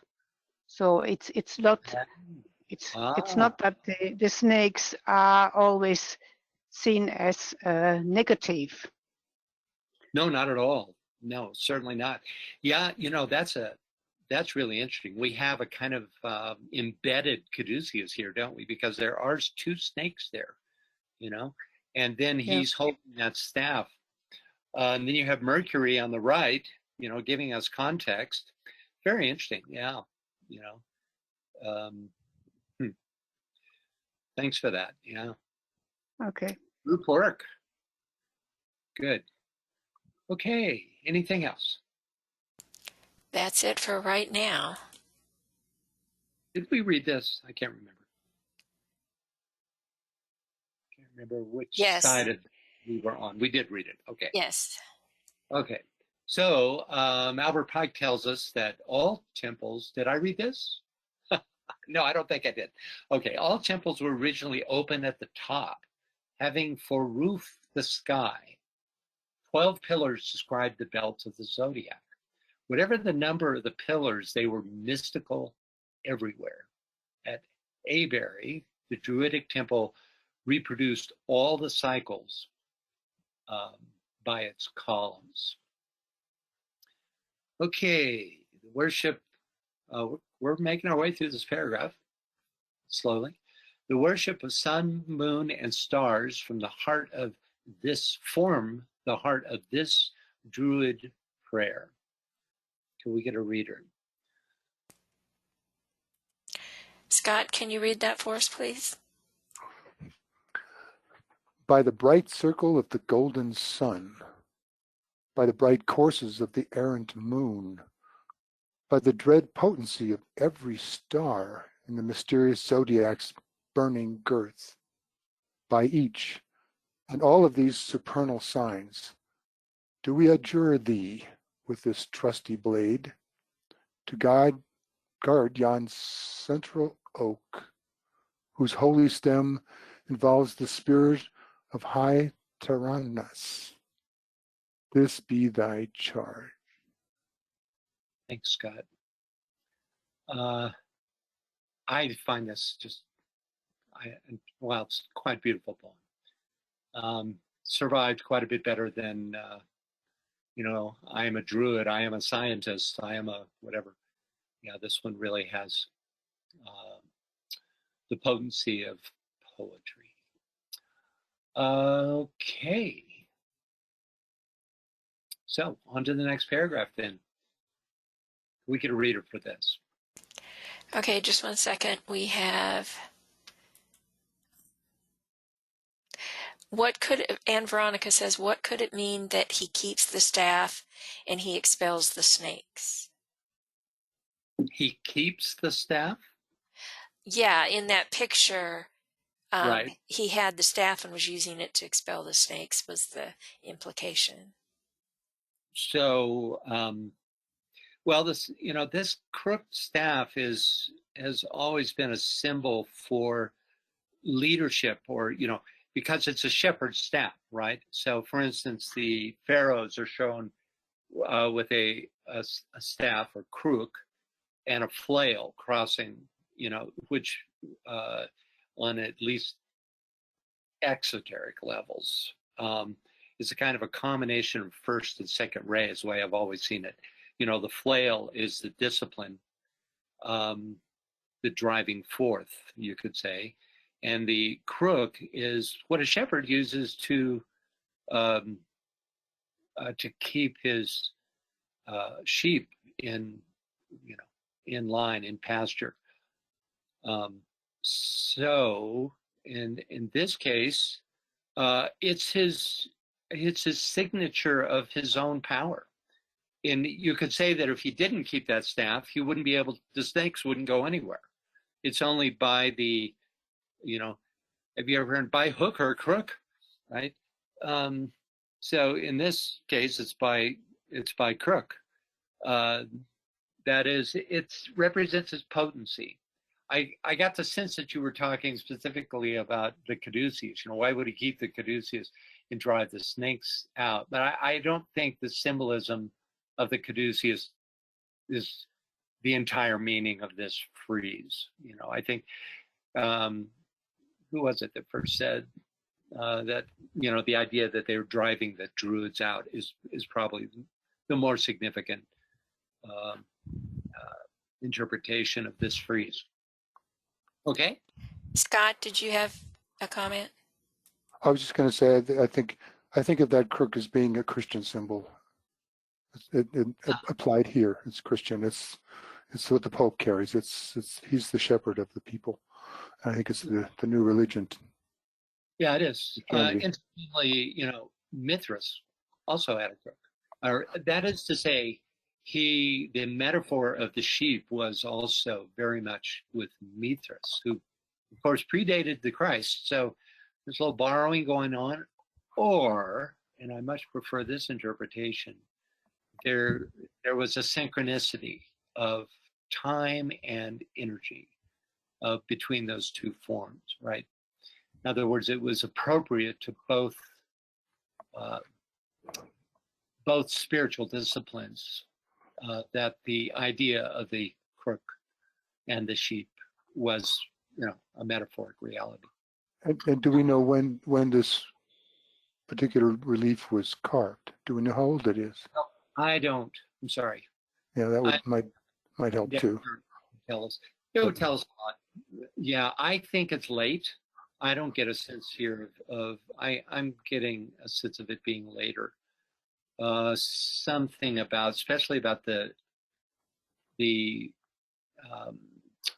what's the word? The gesture of Venus and Mercury seemed to me quite late. I don't know. And the heaviness of the form, there's this, it's sort of, I mean, just the musculature and whatnot is certainly not classical. No, I don't think so either. No, I think it's more modern, which, well, may make the crook more a Christian symbol than that case. I don't know. Yeah, that's right. Yeah, I think ultimately it is. You know, I mean, nobody is, you know, quoting Mithras anymore. You know, unless this was from the Mithraic mysteries itself, and I don't think it is, then it's not Mithraic. Okay, anything else on that? Martha says, thinking of the staff as a symbol of his authority. Power by authority transcends brute power. Yeah, you know, that's also, you have to look at the difference in the usage of the word authority, don't you? You know, there's innate authority through the fact of your consciousness, you know, that, and then there's authority given by, you know, society. It's very different, you know. And I think obviously, you know, the fact that those snakes are moving along as a result of him pointing his finger suggests the former. Okay, anyone else? That's all we've got for right now. Okay, I'd like to move along. I think I may be dreaming to think we're going to finish the Celts this time, but we're close to the end here. We did that, and we are to reading this. Isn't that correct? We haven't read this yet. I think so. Carrie, can you read that for us, please? Okay. Describing the temples of the Druids, Charles Heckathorn, in the Secret Societies of All Ages and Countries, says, their temples wherein the sacred fire was preserved were generally situated on eminences and in dense groves of oak, and assumed various forms, circular, because a circle was the emblem of the universe, oval, in allusion to the mundane egg, from which issued, according to the traditions of many nations, the universe, or according to others, our first parents. Serpentine, because a serpent was a symbol of Hu, the Druidic Osiris. Cruciform, because a cross is an emblem of regeneration. Or winged, to represent the motion of the divine spirit. Their chief deities were reducible to two, a male and a female, the great father and mother, Hu and Ceridwen, distinguished by the same characteristics as belong to Osiris and Isis, Bacchus, and Ceres, or any other supreme god and goddess representing the two principles of all being. Yeah, that's power-packed paragraph here. Do we have any thoughts or questions on this? Okay, there are different schools of thought on the question of Druid temples. Many historians, including Godfrey Higgins and Albert Pike, believe that Stonehenge and other monolithic temples were Druidic in origin, but there is no direct evidence of this. Theosophy teaches that monolithic stone temples were built by a race of giants of a much greater antiquity than the Druids. Now, it's certainly possible that the Druids used these monolithic temples without themselves having been the architects. What we do know from Posidonius is that the Druids venerated oak groves and considered these groves to be in themselves temples without any structure, just the groves, and were tended to as though they were temples. So can we get a reader for this, please? Martha, can you read that for us, please? Sure. Here we go. From an examination of the Teutonic words for temple, Grimm has made it probable that amongst the Germans, the oldest sanctuaries were natural woods. However this may be, tree worship is well attested for all the great European families of the Aryan stock. Amongst the Celts, the oak worship of the Druids is familiar to everyone. Sacred groves were common among the ancient Germans, and tree worship is hardly extinct amongst their descendants at the present day. At Uppsala, the old religious capital of Sweden, there was a sacred grove in which every tree was regarded as divine, the golden bough. Strabo says that the poets called temples by the name of groves, which Dr. Stuckley says was often done in scripture. These groves were kept by priests who dwelt there for that purpose. It is evident from Tacitus that the temples of the Druids in Angsley were in oaken groves. Bramham in Yorkshire was an immense forest of oak, Celtic Druids, 229. Thank you, Martha. Of course, the temples pictured here are relatively modern, but they were built to commemorate the ancient Druid presence in Bramham. Any thoughts or questions about this idea of oak groves? We'll take a look at Hu, and it's interesting, Carrie pronounces Ceridwen. I've been pronouncing it Ceridwen. I haven't looked it up to see if that's a hard C or not. Carrie, do you have some authority around that Ceridwen pronunciation? Good. Yes, I'm Welsh, and most of these names are Welsh. Okay. So it is Ceridwen.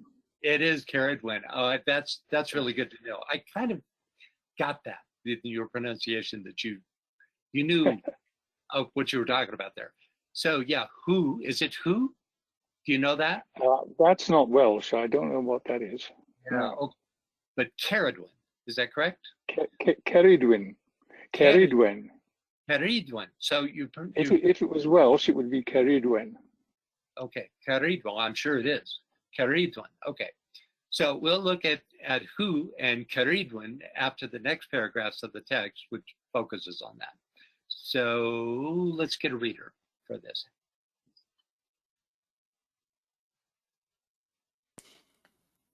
Can we get a reader, please? My mic's still open. I can read it. Yeah, that's, Please yes, do. please. Godfrey Higgins states that Hu, the mighty, regarded as the first settler of Britain, came from a place which the Welsh triads called the Summer Country, the present site of Constantinople. Albert Pike says that the lost word of masonry is concealed in the name of the Druid god Hu. The meager information extant concerning the secret initiations of the Druids indicates a decided similarity between their mystery school and the schools of Greece and Egypt.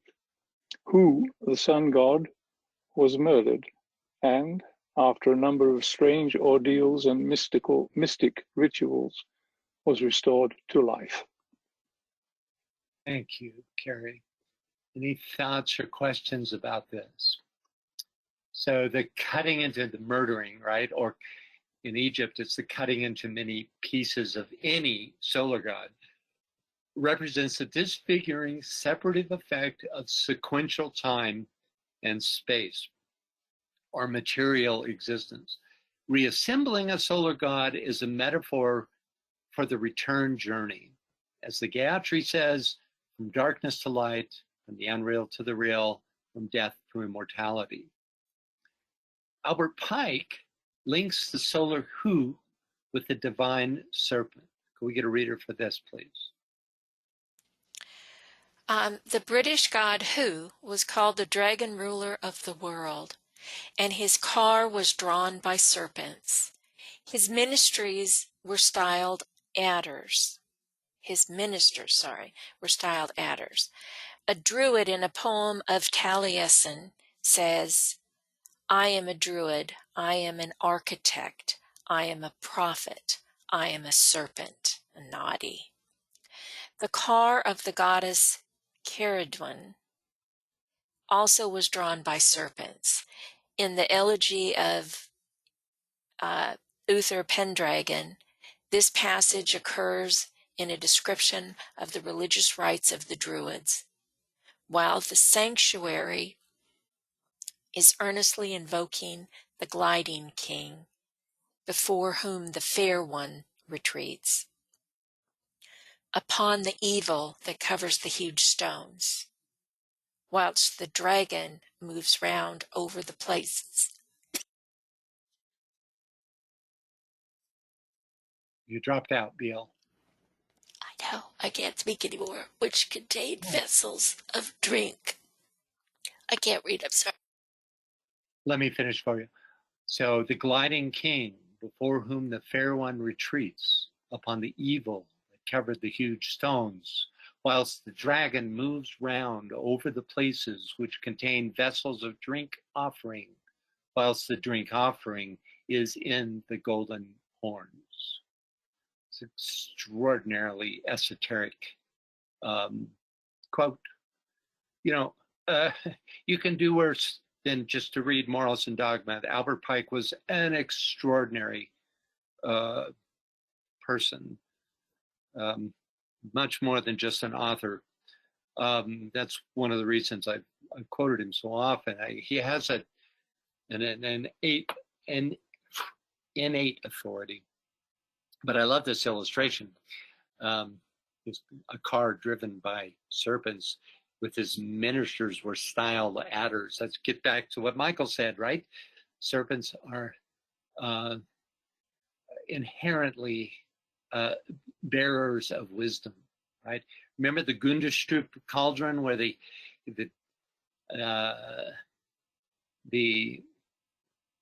shaman at least that's how I see it, was holding that serpent by the neck and had him up to its ear to listen to what it had to say, right? Love that. Here, it's like being guided by serpent wisdom. Okay. Any thoughts or questions about this? Okay, you know, we're so close here. I know we're over. We are so close to the end that I would really like to push on. If we can go for another 5 minutes, we'll make it. And we come to... I just want to say, Lynn says, who is an important, I think, in the Mayan tradition? Who is important? Who? Who? Don't start on who's on first. Thanks, Lynn, for that. Okay, that's interesting. And of course, serpent power was, you know, in Middle America was also huge. I mean, you could pull up image after image of the serpent poetry and potency in Central America, in the Mayans. Okay. Rudolf Steiner is described the esoteric connotations of Hu and Keridwen during a lecture given in Berlin in 1909, which he entitled "The European Mysteries and Their Initiates." Whether historically accurate or not, I think you'll find his analysis deeply insightful. Could we get a reader for this? Carrie, I'm going to ask you to read that. You're self-muted. There you go. Thank you. All that lies hidden behind the sense world, as the sun behind the clouds, the hidden spirit, was known in these mysteries by the name of Hu. Keridwen was the seeking soul, and all the rites of initiation were a means of revealing to the pupil that death is only one of the many processes in life. Death changes nothing at all in the innermost kernel of man's being. In the Druidic mysteries, Druid denotes an initiate of the third degree. The neophyte was put into a condition resembling death. His senses could not function as organs of perception. A man whose only instrument of perception is the physical body or the physical brain has no consciousness in a condition where his senses cease to function. But in initiation, the senses, feeling, hearing, and so on, cease to function, and yet the neophyte is able to experience and observe. The principle which observes was called Keridwen, the soul, and that which comes to meet the soul, as light and sound come to our outer eyes and ears, was called Hu, the spiritual world. The initiate experienced the unions between Keridwen and Hu. Such experiences are described in the myths. When we are told today that the ancients paid homage to a god Hu and a goddess Keridwen, this is simply another way of describing initiation. The true myths are always concerned with initiation. It is empty chatter to say that these myths have an astronomical meaning, that Keridwen is the moon and Hu the sun, and so on. These myths originated because their creators were conscious of an inner union between the aspiring soul and the spirit of the sun, not the physical sun. The mysteries of Hu and Keridwen then were those into which men were initiated in the regions of which we are speaking. Thank you, Carrie. I find this line to be particularly provocative. The principle which observes was called Keridwen, the soul, and that which comes to meet the soul as light and sound come to our outer eyes and ears was called Hu. Francis. Yeah. Okay, Christine writes, and it's a comparison. Nadi, snake. Hu, black earth. Egypt, human. H-U. Egypt, human, H-U-M-A-N, human. Oh, Interesting. Yeah. That's a really, I love that. Yeah. That's very interesting. Thank you for that. Let's see here. This is an important point. Keridwen was the principle that observes after the outer senses are suspended. So clearly this observation is not, the sense of sight as an outer sense. It's this is a result of the outer senses being suspended. Then Keridwen comes forth as what does he say? That which seeks, right? The seeking soul, right? That's the soul within the self. And it's only after those outer senses are suspended that the principle of observation can come forth. Very esoteric stuff, right? Any thoughts or questions about this? I was very pleased to have run across this. Okay, can we get a reader for, I know it's late, guys, I'm sorry. Can we get a reader for this last paragraph on the Druids? Martha, can you read that, please? There were 3 degrees of the Druidic mysteries, but few successfully passed them all. The candidate was buried in a coffin as symbolic of the death of the sun god. The supreme test, however, was being sent out to sea in an open boat. While undergoing this ordeal, many lost their lives. Taliesin, an ancient scholar who passed through the mysteries, describes the initiation of the open boat in Faber's pagan idolatry. The few who passed this 3rd degree were said to have been born again and were instructed in the secret and hidden truths which the Druid priests had preserved from antiquity.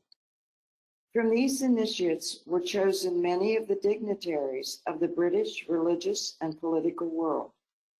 For further details, see Faber's Pagan Idolatry, Albert Pike's Morals and Dogma, and Godfrey Higgins' Celtic Druids.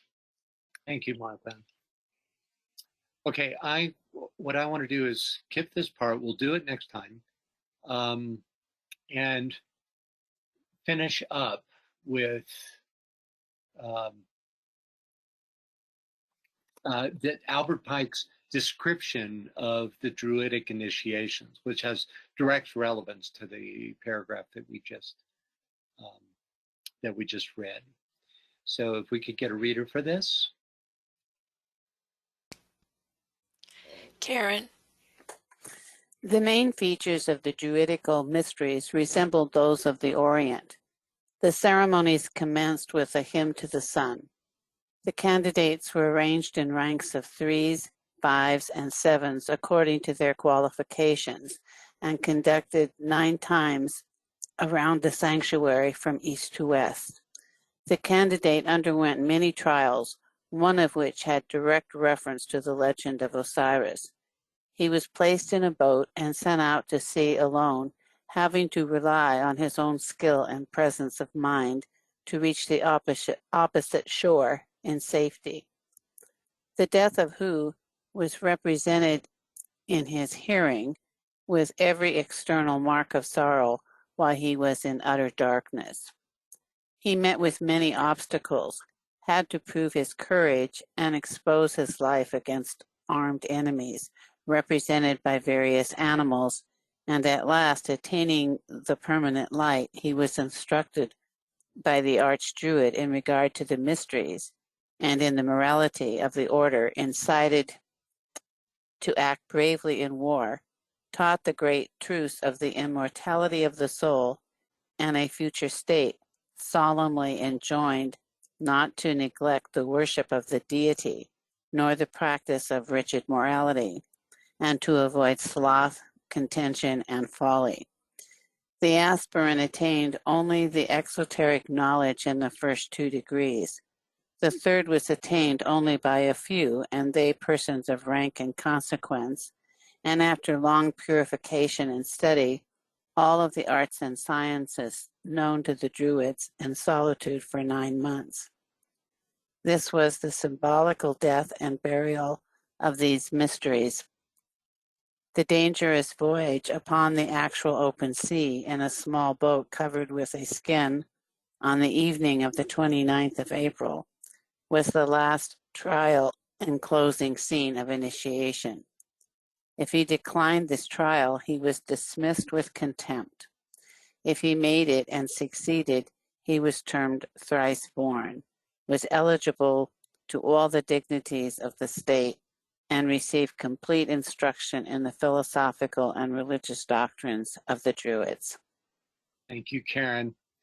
So the term thrice born suggests a further initiation from the more usual twice born, akin to becoming a master mason, like the third degree, but in a far more rigorous discipline.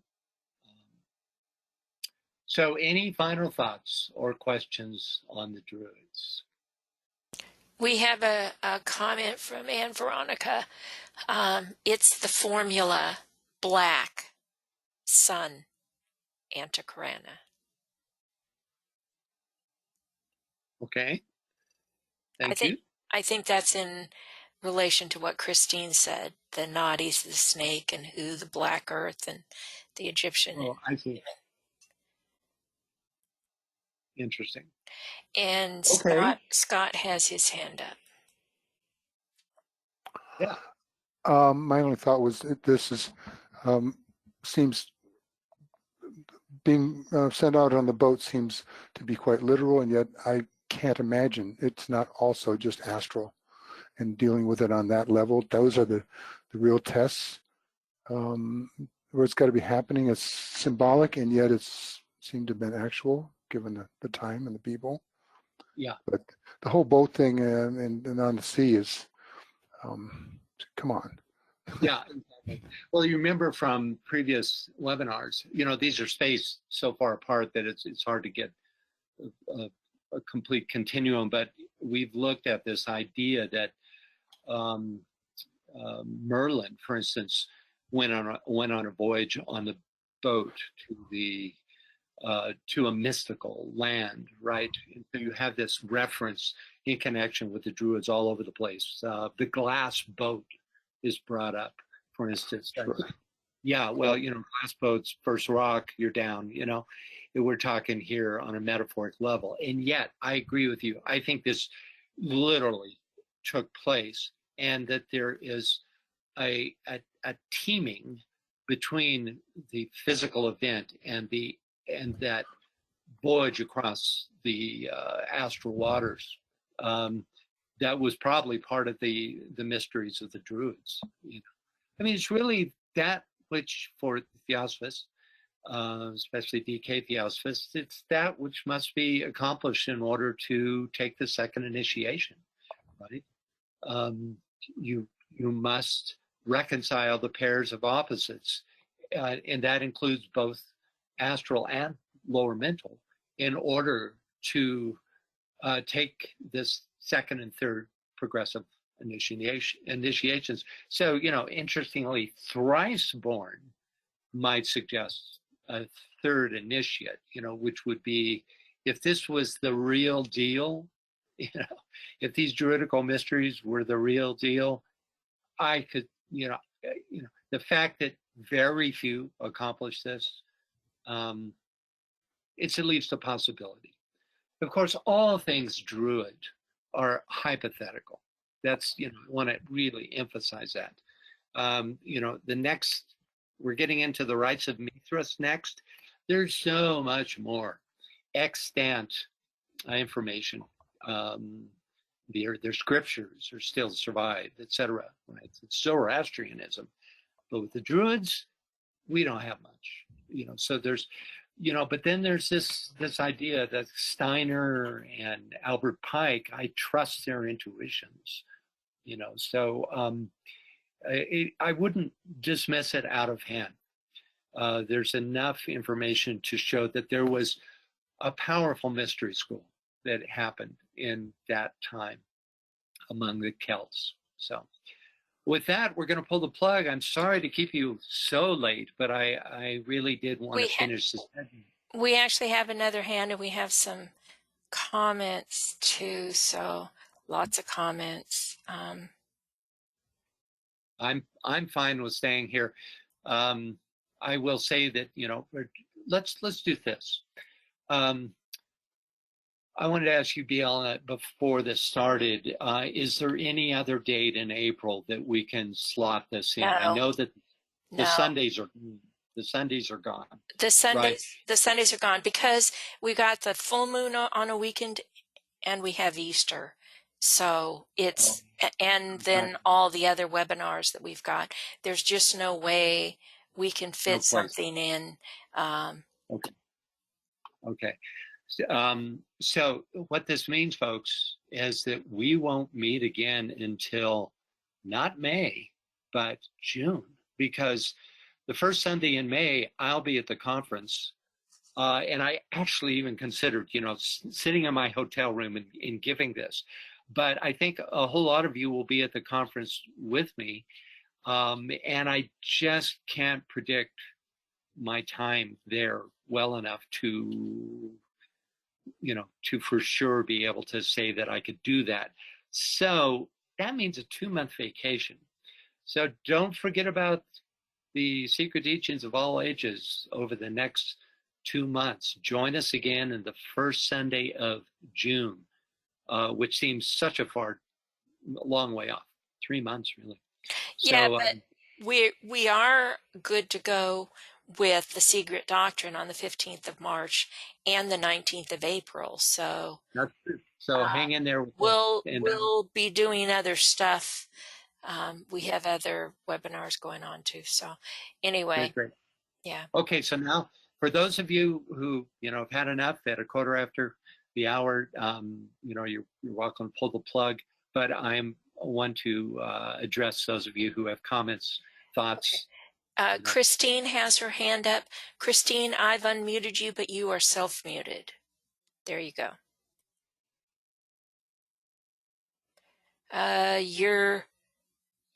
You're unmuted, but we can't hear you, Christine.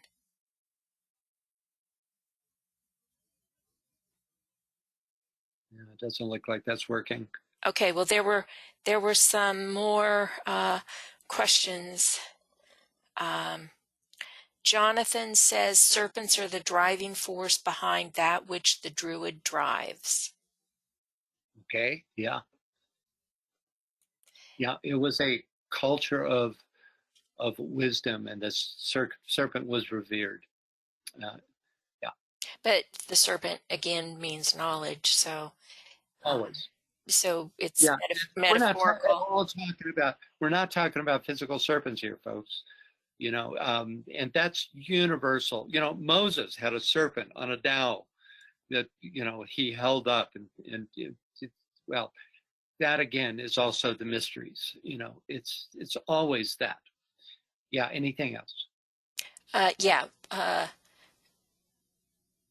Anne Veronica says the boat and the river Styx. Hercules went to the underworld in the realm of Pluto. Yeah, it's another, you know, using the boat as a protective vehicle for the trials that you had to pass through, right? It's like your armor in a sense, or a conveyance from one reality, your everyday reality, to something, so to a reality that is going to, where your tests will take place, right? But also in this case, it suggests that the passage itself is the test, right? The fact of the ability to navigate the open waters, and that as a metaphor for your own astral consciousness is the test. Anyone else? Anything else? And Jonathan adds the caduceus. You know, he was talking about the serpents and the driving force behind the Druids, and Right. Okay, Christine says, I don't understand this. Reference the quarters regarding a pole shift. 2, 3, 5, 1, 8, 19, 11, 1. Are those dates, Christine? Or